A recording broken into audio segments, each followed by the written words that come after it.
আসসালামু আলাইকুম ওয়া রাহমাতুল্লাহি ওয়া বারাকাতুহু।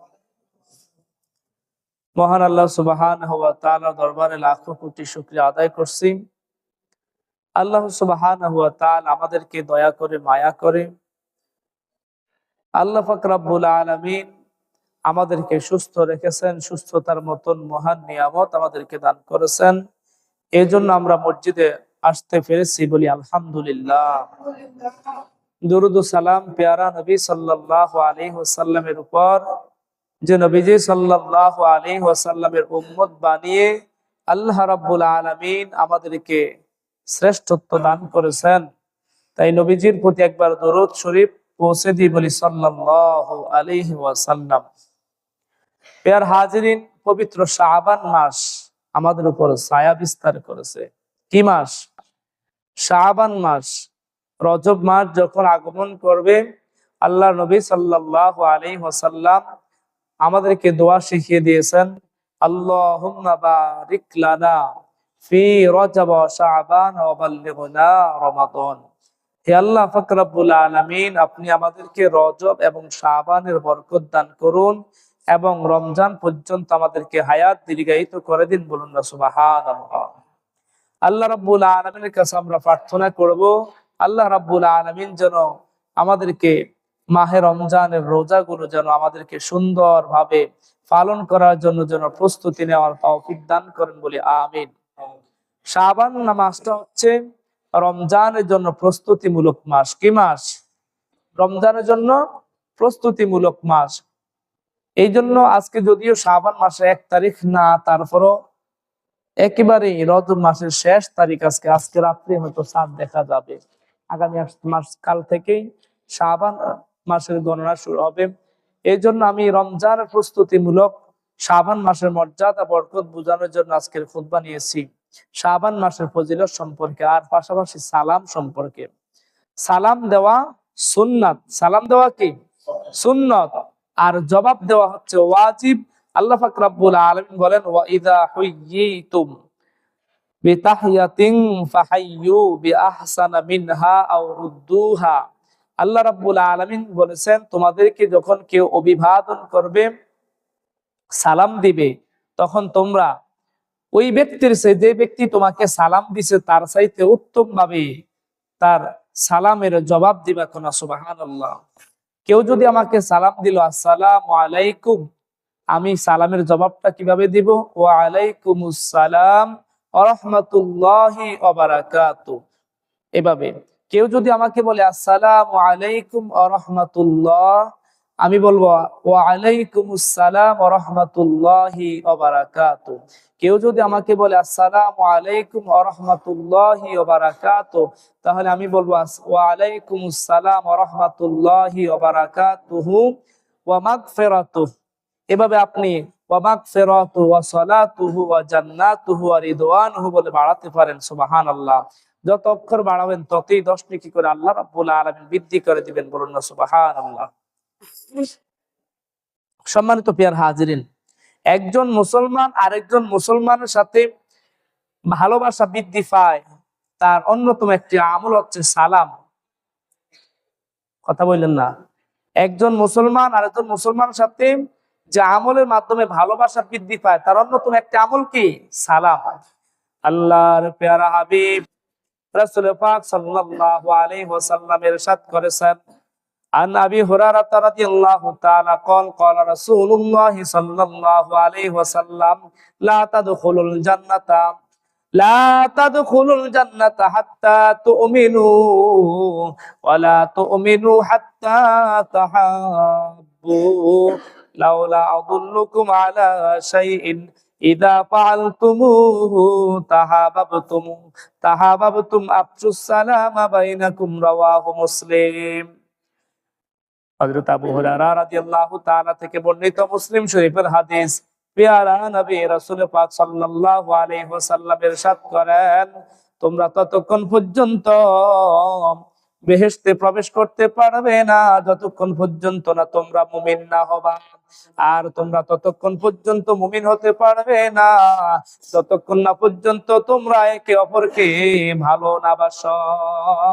আর তোমরা একে অপরকে ভালোবাসার একটা পন্থা, একটা পদ্ধতি আমি তোমাদেরকে শিখিয়ে দিচ্ছি। সেই পদ্ধতিটা কি? আফসুস সালামা বাইনাকুম, তোমরা তোমাদের পরস্পরকে ভালোবাসবে। আর সেই ভালোবাসার পদ্ধতিটা কি? আফসুস সালামা বাইনাকুম, তোমরা যদি একে অপরকে সালাম দাও তাহলে তোমাদের একে অপরের মাঝে ভালোবাসার সম্পর্ক বৃদ্ধি পাবে। আর ভালোবাসার সম্পর্কটা যখন বৃদ্ধি পেয়ে যাবে তখন তোমরা মুমিনে কামেল হতে পারবে। যখন তোমরা মুমিনে কামেল হতে পারবে তখনই তোমরা জান্নাতের মধ্যে প্রবেশ করতে পারবে। বলুন না সুবহানাল্লাহ। তাহলে সালাম দেওয়া দরকার আছে নাই? সম্মানিত পেয়ার হাজিরিন, কারো ঘরে যখন আপনি প্রবেশ করবেন সালাম দেওয়া দরকার আছে না নাই? আজকে তো আমরা যে যার ঘরের মধ্যে প্রবেশ করে বলি, ঠিক না? ভাই বাড়িতে নাই কিন্তু ভাবির সাথে দেখা করার জন্য দেবর ঘরের মধ্যে চলে যায়, সালাম নাই কালাম নাই কিচ্ছু নাই, ঠিক কিনা কর? এরকম আছে না নাই? বন্ধুরে, কারো ঘরের মধ্যে আপনি যখন প্রবেশ করবেন বিনা অনুমতিতে কারো ঘরে প্রবেশ করা যাবে না। আগে ঘরের দরজা যায় টোকা দিতে হবে, সালাম দিতে হবে, দেখলেন জবাব নাই, আবার সালাম দিলেন, দেখলেন জবাব নাই, আবারও সালাম দিলেন, দেখলেন জবাব নাই, আপনি পিছন দিক থেকে ব্যাক করে চলে আসবেন। আর যদি সালাম দেওয়ার পর সালামের উত্তর পাওয়া যায় যে আমি কি আসতে পারি, ঘরে প্রবেশের অনুমতি নেবেন। যদি অনুমতি দেয় তাহলে ঘরে প্রবেশ করবেন, নতুবা প্রবেশ করা যাবে না। সম্মানিত পেয়ারা হাজিরিন, এই জন্য সালাম দিতে হবে। আর পেয়ারা নবী রাসূল পাক সাল্লাল্লাহু আলাইহি ওয়াসাল্লাম, বুখারী এবং মুসলিম শরীফের হাদিসের মধ্যে রয়েছে, ফান আব্দুল্লাহ ইবনে আমর রাদিয়াল্লাহু তাআলা আন্না রাসূলান সাআলা ইয়া রাসূলুল্লাহ, সাআলা রাসূলুল্লাহ সাল্লাল্লাহু আলাইহি ওয়াসাল্লাম আইয়ুল ইসলামি খায়রুন। ও ইয়া রাসূলুল্লাহ, নবী সাল্লাল্লাহু আলাইহি ওয়াসাল্লাম, নবী গো, হযরত আব্দুল্লাহ ইবনে আমর রাদিয়াল্লাহু তাআলা থেকে বর্ণিত একজন লোক নবীজি সাল্লাল্লাহু আলাইহি ওয়াসাল্লামকে প্রশ্ন করলো, ইয়া রাসূলুল্লাহ সাল্লাল্লাহু আলাইহি ওয়াসাল্লাম, ইসলামের মধ্যে কোন কাজটি সর্বোত্তম? আইয়ুল ইসলামি খায়রুন, ইসলামের মধ্যে কোন কাজটি উত্তম? নবী সাল্লাল্লাহু আলাইহি ওয়াসাল্লাম বললেন, তুতিমুত তাআমা ওয়া তাকরাউস সালামা আলা মান আরাফতা ওয়া মান লাম তা'রিফ। মুত্তাফাকুন আলাইহি। নবী সাল্লাল্লাহু আলাইহি ওয়াসাল্লাম বলেছেন, ইসলামের মধ্যে দুইটা কাজ সর্বোত্তম। একটা হচ্ছে অপরকে খানা খাওয়ানো, ক্ষুধার্তকে খানা খাওয়ানো, আত্মীয় স্বজনকে খানা খাওয়ানো, এতিম মিসকিন অসহায়দেরকে খানা খাওয়ানো, আর পরিচিত অপরিচিত মানুষদেরকে সালাম দেওয়া। সুবহানাল্লাহ। সালাম দিব না, কৃপণতা করব? সালাম দিব। কেউ যদি আপনার শত্রু হয় আপনি তাকে সালাম দিবেন, তার শত্রুতার অর্ধেকটা কেটে যাবে, অর্ধেকটা কেটে যাবে। আল্লাহ রাব্বুল আলামিন যেন আমাদেরকে সালামের প্রচার এবং প্রসার ঘটানোর তৌফিক দান করুন, আমিন। তো আসুন, শাবান মাস একটা ফজিলতপূর্ণ মাস। কি মাস? একটা ফজিলতপূর্ণ মাস। এই মাসটি হচ্ছে রমজানের জন্য প্রস্তুতিমূলক মাস। শাবান মাসে রোজা আছে না নাই? আম্মা জান আয়েশা সিদ্দিকা রাদিয়াল্লাহু তাআলা আনহা থেকে বর্ণিত, তিনি বলেন, আমি রাসূল পাক সাল্লাল্লাহু আলাইহি ওয়াসাল্লামকে দেখতাম তিনি মাঝে মাঝে রোজা রাখতেন। এমন ভাবে এক লাগাতারে তিনি রোজা থাকতে শুরু করতেন, মনে হয় যেন তিনি আর ইফতার করবেন না, রোজা মনে হয় আর ভাঙবেন না। আবার নবী সাল্লাল্লাহু আলাইহি ওয়াসাল্লাম রোজা রাখতেন না, কয়েকদিন চলে যেত, মনে হয় তিনি আর রোজা রাখবেন না। নবী সাল্লাল্লাহু আলাইহি ওয়াসাল্লাম কোন মাস পুরা রোজা রাখেন নাই, তবে শাবান মাসের চেয়ে অধিক বেশি রোজা আল্লাহর নবী কোন মাসেই রাখেন না। সুবহানাল্লাহ। এই জন্য শাবান মাসে 3টা রোজা তো আমাদের জন্য আছেই নির্ধারিত। সেই 3টা রোজা হচ্ছে শাবানের 13, 14, 15, মধ্যবর্তী শাবানের যে 3টা রোজা। এই রোজাগুলো অন্যান্য মাসেও আছে, সেগুলোকে আইয়ামে বীজের রোজা বলা হয়। তো এই 3টা রোজা ছাড়াও যদি আপনি বেশি বেশি রোজা পালন করলেন তাহলে নবীর সুন্নাত আদায় হয়ে গেল।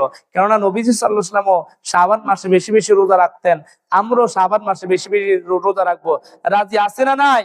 আল্লাহ রাব্বুল আলামিন আমাদেরকে শাবানের বরকত দ্বারা যেন বরকত মণ্ডিত করে দেয়, বলি আমিন। আম্মা জান আয়েশা সিদ্দিকা রাদিয়াল্লাহু তাআলা আনহা থেকে বর্ণিত, আন আয়েশা রাদিয়াল্লাহু তাআলা আনহা قالت قال رسول الله صلى الله عليه وسلم إن الله ينزل ليلة النصف من شعبان إلى السماء الدنيا فيغفر لأكثر من عدد شعر غنم قلب গনামি কাল রাওয়াহু তিরমিজি। তিরমিজি শরীফের হাদিসের মধ্যে রয়েছে আম্মা জান আয়েশা সিদ্দিকা রাদিয়াল্লাহু তাআলা থেকে বর্ণিত, তিনি বলেন নবীজি সাল্লাল্লাহু আলাইহি ওয়াসাল্লাম শাবানের মধ্যবর্তী রাতে অর্থাৎ শবে বরাতের রাতে নিকটবর্তী আসমানের মধ্যে অবতরণ করেন, অর্থাৎ বান্দাদের প্রতি আল্লাহর রহমতের ছায়া বিছিয়ে দেন। আর ওই মধ্যবর্তী রাতে অর্থাৎ শবে বরাতের রাতে এই ব্যক্তি আল্লাহ রাব্বুল আলামিনের ইবাদত বন্দি করবে, ক্ষমা প্রার্থনা করবে। আল্লাহ রাব্বুল আলামিন ওই রাতের মধ্যে বনি কালবের গোত্রের যে ছাগল রয়েছে, ওই ছাগলগুলোর গায়ের মধ্যে যত পশম রয়েছে, ওই পশম সম পরিমাণ বান্দা বান্দীদেরকে ক্ষমা করে দেয়। বলনা সুবহানাল্লাহ। তাহলে শাবান মাসে রোজা রাখতে হবে, বেশি বেশি আল্লাহর কাছে ক্ষমা প্রার্থনা করতে হবে, বিশেষ করে শবে বরাতের জন্য প্রস্তুতি নিতে হবে। আমাদের জন্য আফসোস, দুঃখজনক এই বিষয়টা। শবে বরাত যখন আসে, লাইলাতুল কদর যখন আসে, এই দেশের মধ্যে একদল খাওয়া মানুষ আছে, আমাদেরকে খাওয়া বলি, কি বলি? খাওয়া মানুষ বলি। এরা শুধু খানাটাই চিনছে, শুধু দেখে যে মসজিদের মধ্যে বিরিয়ানির হোলটারা আসেনি, দেখে মসজিদে ভালো মানের কোনো তাবারক আসেনি, যদি তাবারক থাকে তাহলে মসজিদে আসে, নতুবা রাস্তায় রাস্তায় ঘুরে, ঠিক কিনা কন? কিন্তু শাবান মাসের ইবাদতের সাথে তাবারকের কি কোনো সম্পর্ক আছে? কথা কোন আসেনি কোনো সম্পর্ক? আমরা কি মসজিদে আসবো ইবাদতের জন্য, না খানা খাওয়ার জন্য আসবো? আর মিয়া, ইবাদত করলে আল্লাহ যেই নিয়ামত, বেহেশতি নিয়ামত আপনার জন্য তৈরি করেছেন, তা তো খায় আপনি কুলাইতেন না। শুধু দুনিয়ার খানাটা আমরা চিনলাম। এখন আজকাল মাহফিলের মধ্যে একই অবস্থা, যেই মাহফিলের মধ্যে তাবারক আছে, ওই মাহফিলে লোকের কোনো অভাব নাই। তাও কোন সময় জানেননি? খাওয়ার সময়, রাত্রে 12টার পরে। সারাক্ষণ রাস্তায় রাস্তায় ঘুরবো, এই বুট খাইবো, বাদাম খাইবো, তাদের খানা শুধু শেষ হয় না। রাস্তায় রাস্তায় ঘুরবো, বিড়ি খাইবো, সিগারেট খাইবো, নামাজ তো নাই। যেদিন মাহফিলও যাইবো সেদিন ফজরও নাই, জোহরও নাই, আসরও নাই, মাগরিবও নাই, এশাও নাই। যখন তাবারকের হোলটাটা দিব, তখন কথাগুলো বলতে খুব খারাপ লাগছে, যখন তাবারকের প্যাকেটটা দিবে তখন নিজে সহ নিজের একেবারে মানে কোলের গা পর্যন্ত নিয়ে মাহফিলের মধ্যে হাজির করায় বিরিয়ানি হোলটা পাওয়ার জন্য, অথচ সে ওই দিনের এক ওয়াক্ত নামাজও সে পড়ে না। এমনও পাপী বান্দা আমাদের সমাজে আছে। আপনাদের এলাকা আছে কিনা জানি না, আমার সমাজের মধ্যে আছে। কথা কন, কথার কি বাস্তব না অবাস্তব? কিন্তু এই ইবাদতের সাথে কি তাবারকের কোন সম্পর্ক আছে? তাবারকটা আমরা কি জন্য দেই? আউলিয়া কেরামগণ এই রেওয়াজ রসমটা করেছেন। মানুষদেরকে খানা খাওয়ানো একটা উত্তম আমল, একটা উত্তম আমল। এই আমলটা একটা তাবারকের আয়োজন করলে ফকির খাইবে, গরিব খাইবে, মিসকিন খাইবো, ভালো মানুষ খাইবো, মন্দ মানুষ খাইবো, খাওয়ানোর একটা সওয়াব তো আছে। তাই বলে কি ওয়াজ না শুনলে শুধু তাবারকের জন্য বয়ে থাকবো? শবে বরাত তো ঠিক সেম কাহিনী হয়। এই জন্য একদল মানুষ আজকে শবে বরাতকে কেন্দ্র করে আমাদেরকে, আমাদের আহলুস সুন্নাত ওয়াল জামাতের অনুসারী যারা আমরা, যারা তাবারক মাহফিলে দেয়, আমাদেরকে কটাক্ষ করে, আমাদেরকে আমরা জিলাপি আর তাবারক ছাড়া নাকি আমরা কিছুই বুঝি না, এর ধরনের মন্তব্য করে আমাদেরকে গালিগালাজ করে, কোন নাউজুবিল্লাহ। কথা বুঝেছেন? কিন্তু তাই বলে তাবারক বাদ দেওয়া যাবে না। কিন্তু কথা হচ্ছে, তাদের উদ্দেশ্যে আমি বলছি, যারা শুধু খানাটাই চিনলো, ইবাদতটাকে চিনলো না। শাবান মাস যখন আসবে, শবে বরাত যখন আসবে, আমরা কি মসজিদে তাবারকের দিকে চামো না ইবাদতের দিকে চামো?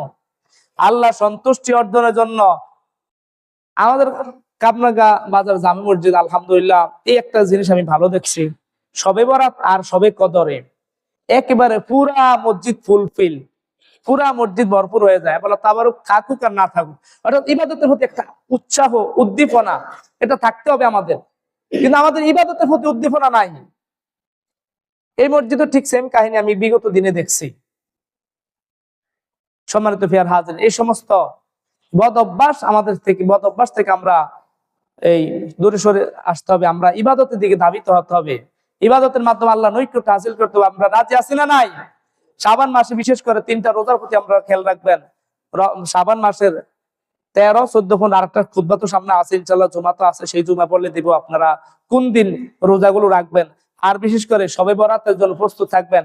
আমরা এই শাবান মাস আমরা নিয়ত করে নিব যে আল্লাহ যেন আমাকে পূর্ণ সুস্থতা, হায়াতে তয়্যিবা দান করেন, যেমন আমরা পুরা রমজান মাসের রোজাগুলো শুরু থেকে শেষ পর্যন্ত পালন করতে পারি, তারাবিগুলো যেন সঠিকভাবে আদায় করতে পারি শুরু থেকে শেষ পর্যন্ত। আল্লাহ আমাদেরকে তাওফিক দান করুন, বলেন আমিন। শাবান মাসের ফজিলত সম্পর্কে ইনশাআল্লাহ সামনে জুমা, অন্যান্য জুমা আলোচনা হবে। এখন সময় সংক্ষিপ্ত, এই জন্যই বলে আলোচনা শেষ করলাম। আসসালামু আলাইকুম ওয়া রাহমাতুল্লাহি ওয়া বারাকাতুহু। যারা সুন্নত